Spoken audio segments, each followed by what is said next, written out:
Sveiki. Šiandien norėčiau papasakoti savo nuomonę apie masažą.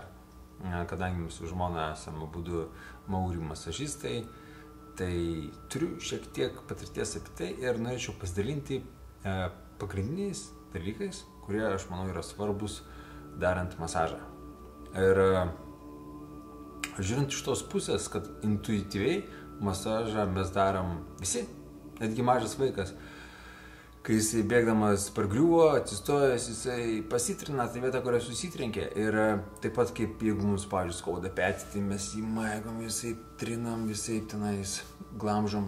Ir taip mes padedam limfai ir kraujui tekėti tą vietą geriau, lengviau. Ir kad organizmas pats galėtų į surizusią vietą nusiųsti statybinės medžiagas ir sutvarkyti problemą.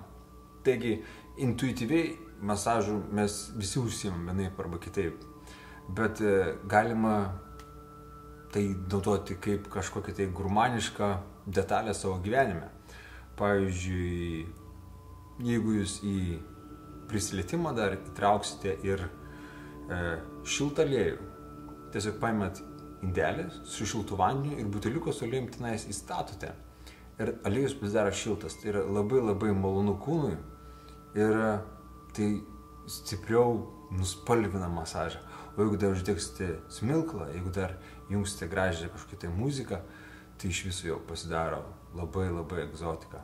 Ir nereikia bijoti liestis, nes iš tikrųjų nelabai ten ką galima sugadinti, jeigu jūs per daug stipriai neliečiat.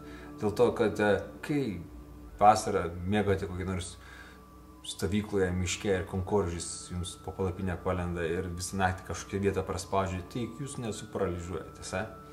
Tai gali kažkaip tai galbūt šiek tiek būti ir nemalonu kai kuriais momentais, bet pagrinde tai yra labai nuostabus jausmas žmonėms, kurie gauna masažą. Ir visą laiką jie gali pasakyti, ai, tom duodu jums ženklą, kad jūs šiek tiek per stipriai spaudžiate. Ir jeigu poros vieni kitiems daro masažus, tie daugiau duodami vienas kitam masažą, jie papasakoja, kas jiems tinka, kas jiems patinka. Ir taip galima labai daug įdomių dalykų sužinoti apie savo antrąją pusę. O kartais galima tiesiog nueiti pas masažistą. Taip kaip žmonės gali nuostabią vakarienę padaryti namuose, bet kartais labai smagu yra nueiti į restoraną ir tiesiog pasimėgauti ten jau pagamintų maistu. Taip pat kaip galima nueiti į kažkokį tai masažo saloną ir gauti masažą abiems vienu metu. Ir iš tikrųjų šioje srityje fantazija yra neribojama. Galima labai nuostabių dalykų patirti, jeigu masažas daromas iš širdies, nes širdis yra pagrindinis masažo komponentas.